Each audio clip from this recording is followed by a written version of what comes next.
Bien-aimés dans le Seigneur, citoyens, citoyennes du royaume des cieux, les princes, les princesses, les trois catégories bien sûr, les élus, les appelés et les fidèles, bonjour, bonsoir, que la paix de notre Dieu le Père et la grâce de notre Seigneur Jésus-Christ soit avec vous.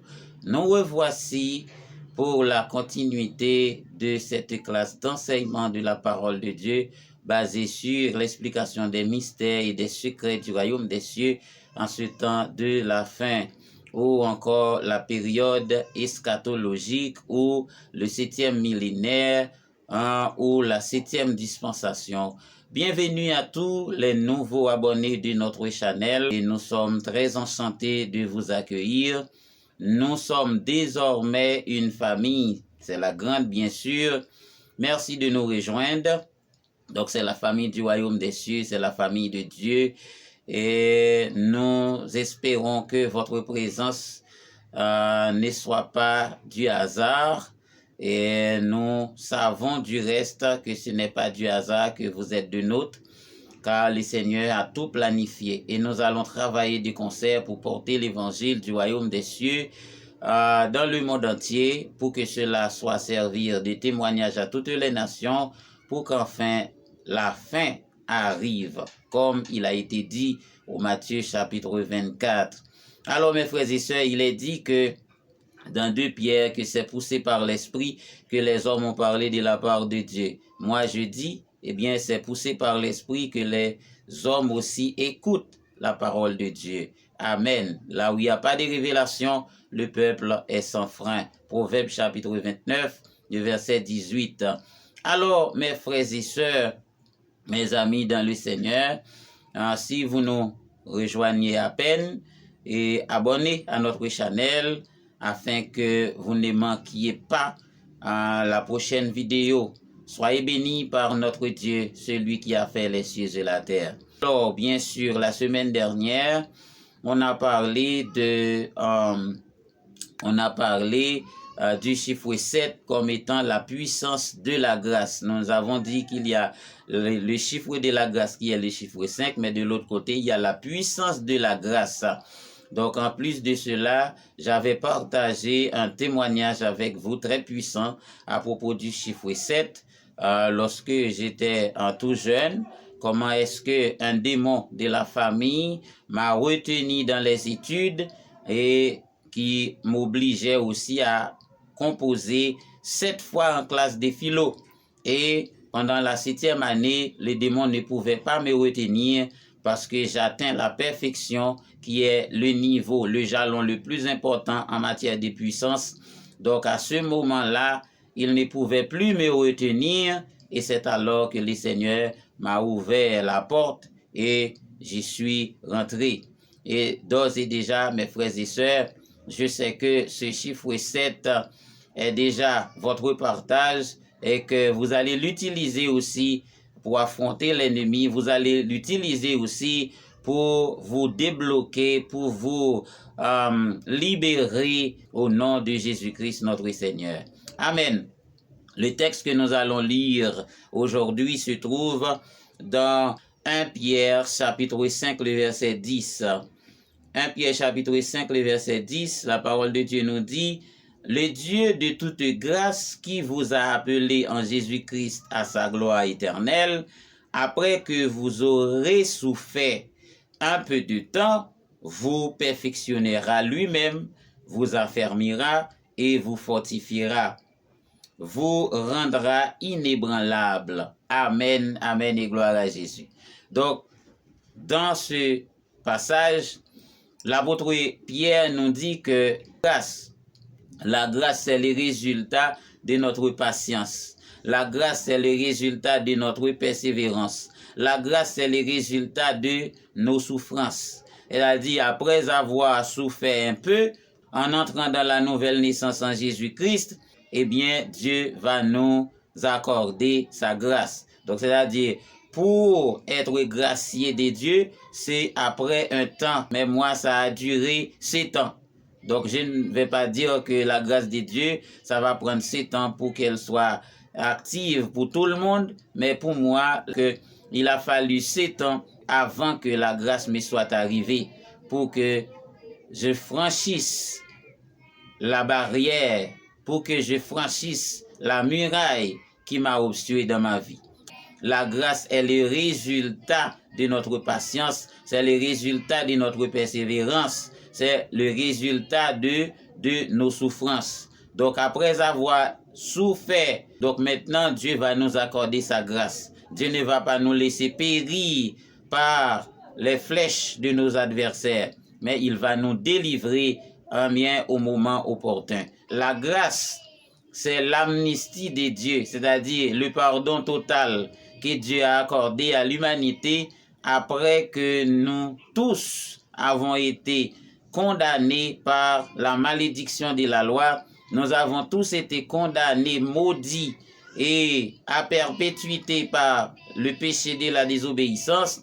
Maintenant, Dieu nous a accordé par son pouvoir omnipotent, omniscient, omniprésent, il nous a accordé le pardon. Il nous a accordé ce qu'on appelle amnistie. Et lorsque nous lisons dans Tite chapitre 2, le verset 11 et 12, voici ce que dit la parole de Dieu. Car la grâce de Dieu, source de salut pour tous les hommes, a été manifestée. A été manifestée. Où ça? En Jésus-Christ notre Seigneur. Le verset 12, elle nous enseigne à renoncer à l'impiété et aux convoitises mondaines et à vivre dans le siècle présent selon la sagesse, la justice et la piété. Alors je vous ai dit que même lorsqu'on est rentré par la grâce dans la justice de Dieu, mais après cette entrée par la grâce, il faut sortir par la porte de la loi. C'est exactement ce que Tite nous a expliqué ici. Donc maintenant, il faut les bonnes œuvres, il faut pratiquer la justice de Dieu après s'être entré dans sa présence par la grâce. La grâce aussi, c'est un trône, c'est l'un des 7 trônes de Dieu. C'est pourquoi l'apôtre Paul nous parle de le trône de la grâce. Donc, c'est-à-dire c'est un trône. Il y a 7 trônes dans les cieux et la grâce est l'un des trônes. Là, il y a un trône qu'on appelle le trône de la grâce. Donc, dans le trône de la grâce que nous appelons encore le trône des pardons. Donc, c'est là que le Seigneur a pris le décret pour faire amnistie à l'homme, c'est-à-dire pour accorder son pardon total à l'humanité. Amen. Étant donné que Satan, le diable, ne peut pas nous retenir au niveau de 7, donc si vous avez tenté quelque chose auquel vous n'avez pas réussi, eh bien, il faut essayer jusqu'à 7 fois. Amen. Ça, c'est un grand secret. Donc, il faut être patient, il faut être persévérant et jusqu'à 7 fois.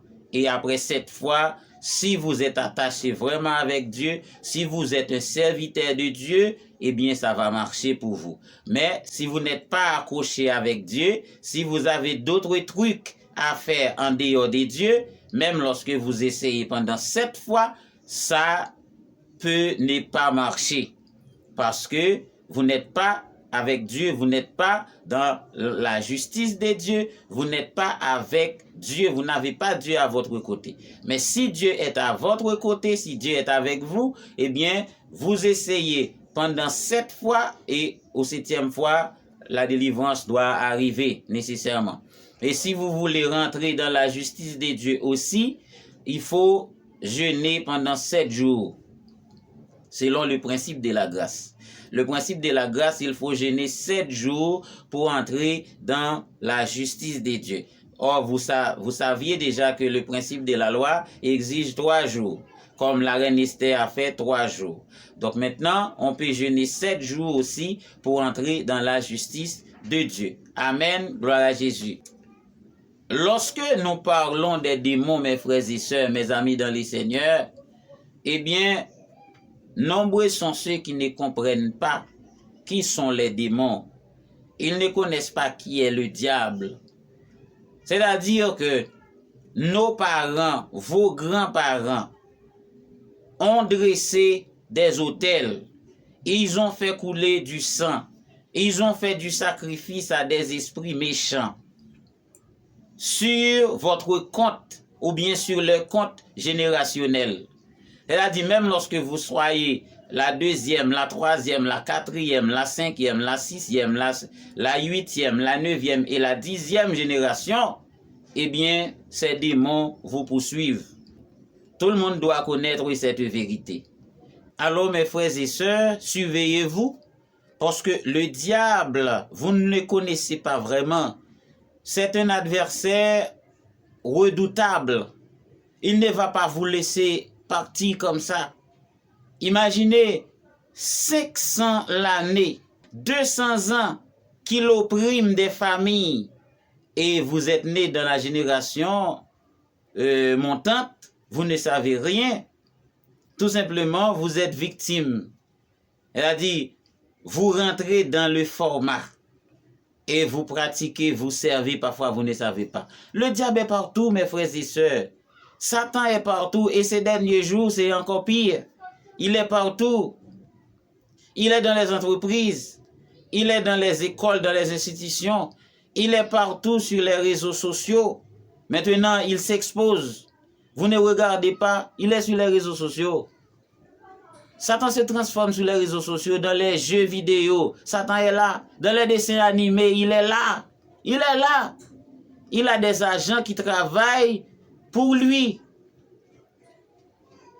Dans les jeux sociaux, il est là. Il est là. Dans les concours de talent, Satan est là. Il se manifeste. Il se montre. Il se transforme en serpent, en monstre, en toutes sortes d'images pour faire peur. Et maintenant, je n'ai rien à vous dire de plus. Vous voyez comment est-ce que le monde est devenu maintenant. C'est la terreur, la peur. On essaie de faire peur à tout le monde. On essaie de s'aimer l'intimidation, de faire l'intimidation à tout le monde. De vous faire peur dans les rues, sur les places publiques. Autrefois, c'était un plaisir de sortir avec la famille et aller sur la place publique, passer un peu de temps avec la famille pour parler. Non, aujourd'hui c'est différent. Aller sur une place publique maintenant, il y a des gens qui se sont préparés pour vous intimider, pour vous faire peur dans une question de prank.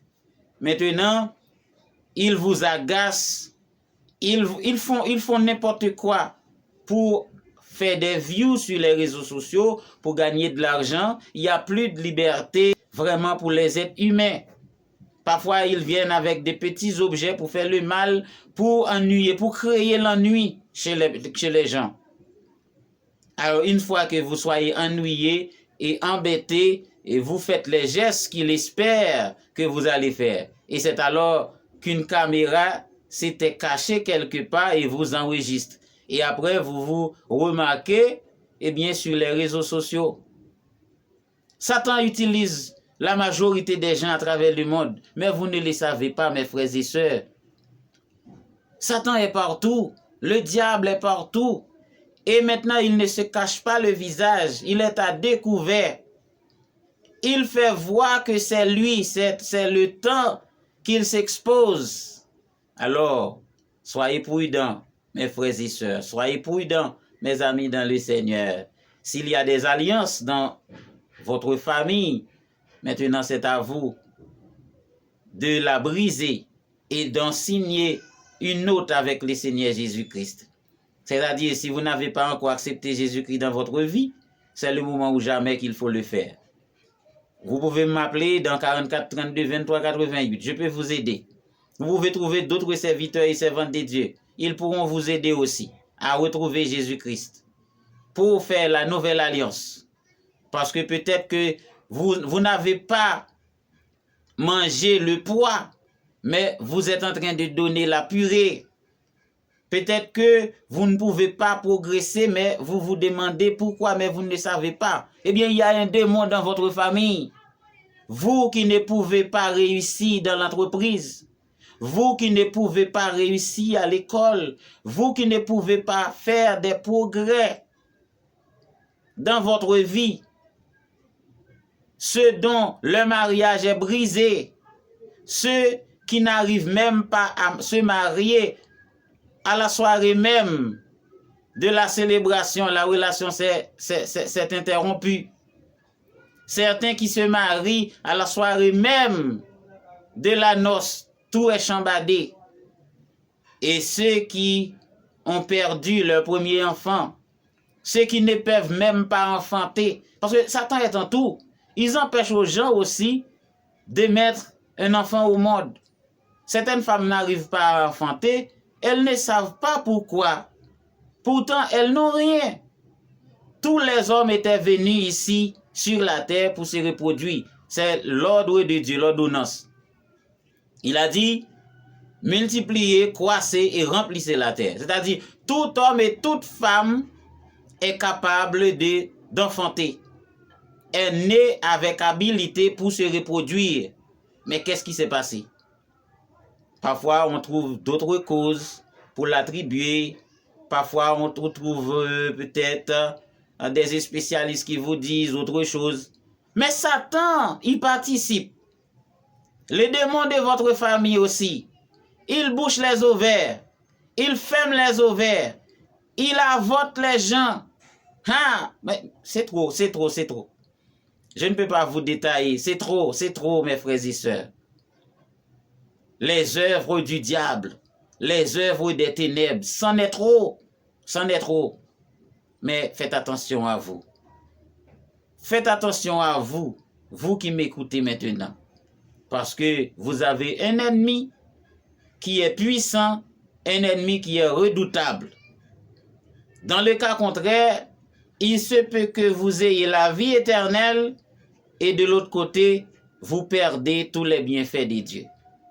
Vos grands-parents ont sacrifié des animaux et parfois ils offraient leurs enfants, ils offraient leurs âmes au diable. Et ensuite, ils ont dressé des alliances sur leur compte générationnel. C'est-à-dire, vous ne savez pas avec qui vous avez affaire. Il y a des démons qui ont 500 ans, jusqu'à 500 ans, qui dominent une famille. Il y a des démons qui ont 200 ans dans votre famille que vous ne savez pas. Mes frères et sœurs, c'est grave. Parfois, vous payez le prix et vous ne savez pas vraiment pourquoi votre échec, pourquoi vous n'avez pas réussi dans la vie, pourquoi est-ce que vous êtes échoué, pourquoi est-ce que tout ce que vous faites tourne mal contre vous. Il y a des gens qui n'arrivent jamais à boucler un projet. Tout ce que l'on imagine est tombé à l'eau. Tout ce que l'on pense est tombé à l'eau. Tout ce que l'on a comme objectif est tombé à l'eau. Pourquoi? Parce qu'il y a un démon dans la famille avec lequel vous êtes impliqué dans une alliance ancestrale. Et avec cette alliance, mes frères et sœurs, je dois bien expliquer ce que je veux dire. Lorsqu'on parle d'alliance, l'alliance est différente d'un contrat. L'alliance, c'est quelque chose qui est pour la vie, c'est-à-dire de génération en génération. On peut signer un contrat et au moment où le contrat est périmé, eh bien tout est fini. Donc si le contrat est arrivé à terme, donc on en a fini. Mais l'alliance, on ne parle pas de la fin d'une alliance. L'alliance est éternelle. Et pour sortir dans une alliance, il faut que ce soit une autre alliance qui la remplace. C'est-à-dire, c'est alliance contre alliance. C'est-à-dire, si vous avez eu des alliances dans votre famille avec le diable, maintenant, il faut faire une nouvelle alliance avec Jésus-Christ pour vous débarrasser de cette ancienne alliance. C'est la seule façon de vous débarrasser de l'alliance ancestrale. En signant une nouvelle alliance avec notre Seigneur Jésus-Christ, eh bien, on a banni l'ancienne alliance avec le diable, avec les parents. Alors, tout cela se passe, comme j'avais expliqué dans mon témoignage. Je ne pouvais pas réussir pendant toutes ces années-là. Je n'arrive même pas à comprendre qu'est-ce qui m'était arrivé. Et alors, j'arrive à réussir, quoique j'ai vu les démons dans un songe à la 7e année, mais jusque-là, j'étais toujours dans le flou. J'étais toujours dans le vent. Comment est-ce que j'allais comprendre que c'était un fait? C'est à un moment donné, le démon était apparu dans ma petite sœur. Et elle se faisait baptiser aussi. Chose incroyable, impensable. Elle a accepté Jésus et on l'a plongée dans les eaux du baptême. Mais après, elle était possédée de ce démon-là. Alors vous voyez la faiblesse de l'Église. Quelqu'un qui est baptisé et par la suite possédé par les démons. Et ils étaient des légions. J'ai dit des légions. Parce que à chaque fois qu'on chasse une légion, 3 autres apparaissaient. C'est comme si autant qu'on les chasse, c'est autant qu'ils reviennent. Et on m'a appelé pour me dire qu'elle est possédée. Et je me rendais à la maison où elles étaient. Et arrivé là, au premier coup d'œil, ma soeur m'a dit, « Ah, te voilà, je me souviens de toi. » Alors c'est le diable qui parlait en elle. « Je me souviens de toi, toi, je te connais. Tu es un vainqueur parce que tu m'as écrasé la tête lorsque tu étais en classe de philo. » Amen, gloire à Jésus. Et ma petite sœur ne connaissait pas mon histoire de la classe de philo. Pourquoi? Parce qu'on n'était pas ensemble. Elles étaient avec mes parents et moi j'étais de l'autre côté. Et elle ne savait pas, elle ne connaissait pas mon histoire et que je compose 1 fois, 2 fois, 3 fois, 4 fois et que je ne pouvais pas réussir. Elle n'était pas en connaissance de ces choses-là, de ces événements-là. Mais au moment où elle était possédée par les démons, en me regardant, le diable a parlé pour me dire, « Toi, je te connais. Tu es un vainqueur parce que tu as écrasé ma tête quand tu étais en philo. » Amen. Gloire à Jésus. Alors, mes frères et sœurs, vous voyez, vous ne pouvez pas imaginer comment le diable est rusé. Vous ne pouvez pas imaginer comment est-ce que le diable est malin. Nous vivons notre petite vie et nous l'acceptons sans savoir pourquoi est-ce que nous la vivons ainsi. Parfois, nous sommes bloqués soi-même pour faire un voyage, soit pour réussir à l'école, soit pour se marier. Il y a une catégorie de gens, on trouve personne dans la famille qui soit marié. Pourquoi? Les démons de la famille refusent que les filles se marient. Et ceux qui arrivent à se marier, elles n'arrivent pas à enfanter. Ceux qui arrivent à enfanter, elles perdent leur premier enfant. Parce que l'alliance a été signée pour tout premier-né de la famille. Dans certaines familles, chaque premier-né doit mourir. Donc, c'est-à-dire, si vous êtes premier dans votre famille et que vous avez la vie, il faut dire merci à Dieu. Parce que vous êtes déjà condamné par vos grands-parents, par les sacrifices qu'ils ont dressés, qu'ils ont offerts au diable. Ils ont sacrifié ou bien des poules, ils ont sacrifié des porcs, ils ont sacrifié des chèvres, des boucs, ils ont sacrifié des bœufs, ils ont offert du sang. Alors vous savez que Satan vit à partir du sang, c'est le sang, c'est du sang qu'il vit.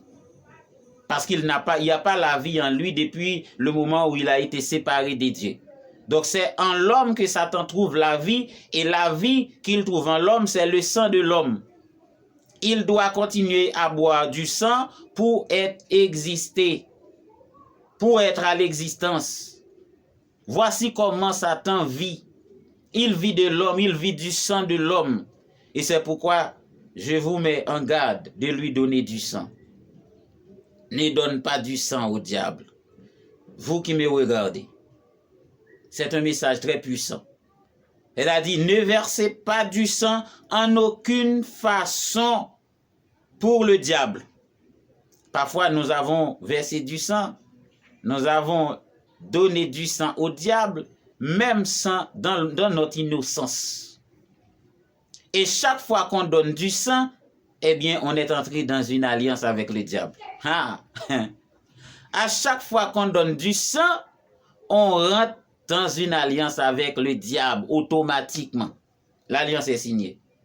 Je ne vais pas vous demander si dans un songe, vous avez vu que quelqu'un a mis un anneau dans votre doigt. Dès que vous voyez ces choses, vous êtes dans une alliance ou bien dans des alliances avec le diable. Alors mes frères et sœurs, mes amis dans le Seigneur, beaucoup de choses qu'il faut raconter, qu'il faut expliquer, qu'il faut enseigner. Mais le temps ne nous suffira jamais pour en parler, parce qu'il y en a tellement. Mais Dieu soit loué, parce que la révélation est venue jusqu'à nous. La parole de Dieu dit que, eh bien, vous connaîtrez la vérité, et la vérité vous affranchira. Jean 8, le verset 32. Je crois que c'est un message à partager pour tous ceux qui sont captifs, qui ont besoin de la liberté, ceux qui attendent il y a longtemps la délivrance. Maintenant, c'est le moment qu'il faut connaître la vérité pour que, enfin, l'on soit affranchi. Alors, mes frères et sœurs, mes amis dans le Seigneur, c'était votre frère et votre ami, Pasteur Jacques Charles, qui vous dit, je vous aime dans le Seigneur et que je vous invite à vous aimer aussi les uns les autres, comme le commandement le plus important que le Seigneur Jésus-Christ a donné à ses disciples. Shalom, shalom et shalom.